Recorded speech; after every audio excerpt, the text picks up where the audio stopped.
Ito na mga guys, grabe na ito mga guys, pati si Boy Tulog, Darilon, si Porky, hindi na rin nakatiis, tinawag na most corrupt budget sa 24 years. Si Bobong Marcos, itong budget ni Bobong Marcos. Panoorin mga guys, wala na tayong mahabang intro pa. Pasok! Kongresista, lalo na kayo mga dilawang mga buwaka ng ina ninyo, makinig kayo ha. At kayong mga senador na mga walang kwenta, makinig kayo ha. According to Drilon, 2025 budget is the most corrupt I've seen in 24 years. This is coming from a person na may reputation ng corruption. This is coming from a person na naka-link sa mga dilawang tae kay Pinoy, na isa ring administrasyon na walang nagawa sa mundo. Nakaano to ha, itong mamang ito. At itong mamang ito, ang tono nito actually, ano na nga medyo may naging loyalista na nga yata ito Kasi naging tagapagtanggol na rin to ng administrasyon. At alam naman natin na yung Jed Mabilog na kamakailan lang ay binigyan ng presidential clemency, executive clemency nito ni Bongbong Marcos ay kamag-anak nito. Pero hindi kayang gamutin nun.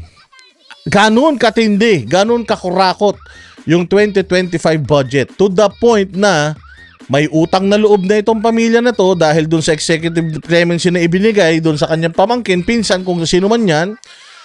Tapos, dati po itong binabansagang patulog-tulog lang dyan sa Senado at lintik din daw magkamalto ng kayamanan, mga bossing.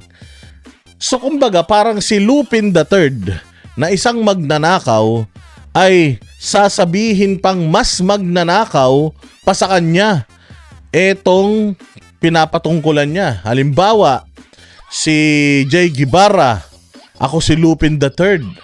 Ako yung isang sa pinakamagaling magnakaw sa buong mundo.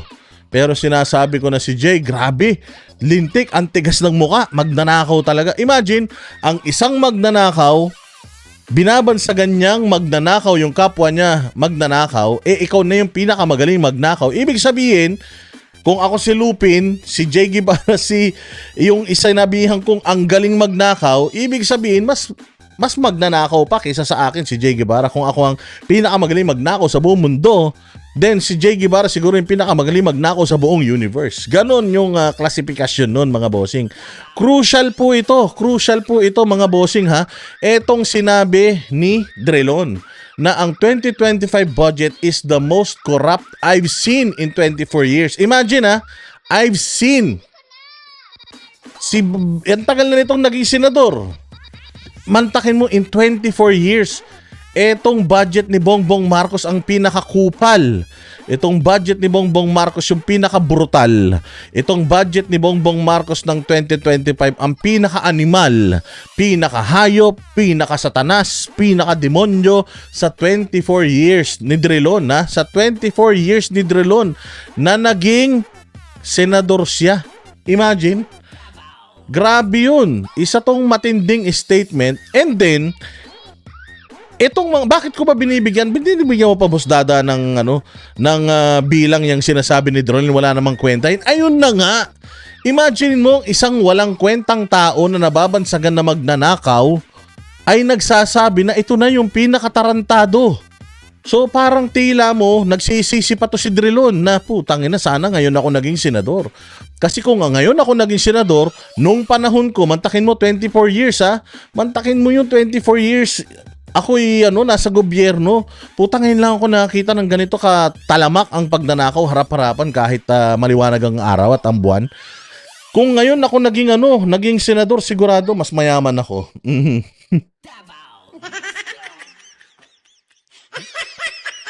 Kung siya naging senador, mas mayaman daw siya, mga bossing. Parang gano'n ang pinalalabas niya Sabi ko nga sa inyo po tayo na nakita ko, tatawa ako ng tawa.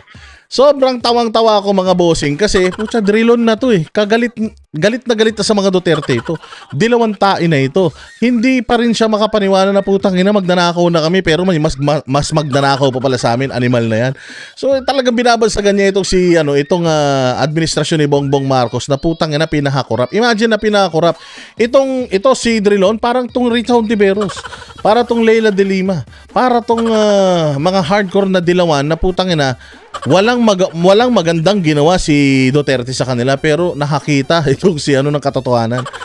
Nabulag pansamantala. Oh, actually hindi, bulag to eh. Nakakita pansamantala.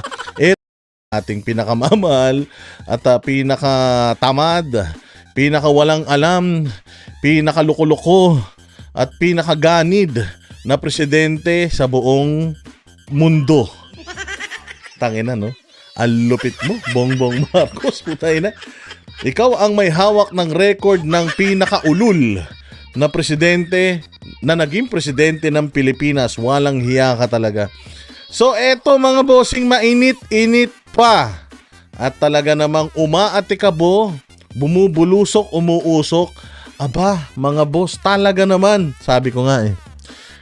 Ilan linggo na po nating pinag-uusapan, mahigit 1 linggo na to be exact, magdadalawang linggo na actually nating pinag-uusapan etong issue ng budget mga bossing. Ilang buwan na, ilang linggo na pala, hindi buwan. Alos magdadalawang linggo na mga boss. At hindi pa rin nagtatanda etong mga kumag na ito. Hindi pa rin nagtanda si Bongbong, hindi pa rin nagtanda si itong mga congressman at hindi pa rin nagtatanda itong mga senador. Makikita nyo ngayon dyan sa ating screen. Sinabi netong isang senador na to na puro tulog. Alam nyo ba na itong senador na to, di umano. Noong panahon niya, nuknukan din to ng galing mag-magic. Napakagaling daw mag-magic nito mga bossing, mga proyekto daw nito sa kanyang probinsya diyan sa may Negros Occidental. Kasi Negros Occidental, ano ba nandiyan dyan? Nandiyan dyan ang Iloilo, Bacolod, ayan. So alam naman natin na itong mga mokong na ito, mga taga Iloilo ito. Oo mga bossing. At ito daw, mamang ito, ay napakadami daw nitong mga proyekto na hindi mo maipaliwanag. Ang lalaki pa ng mga budget ng mga proyekto nito na hindi mo maipaliwanag. Balita ko, meron pa nga to isang flyover na pinagawa tulay na pinagawa na putang ina.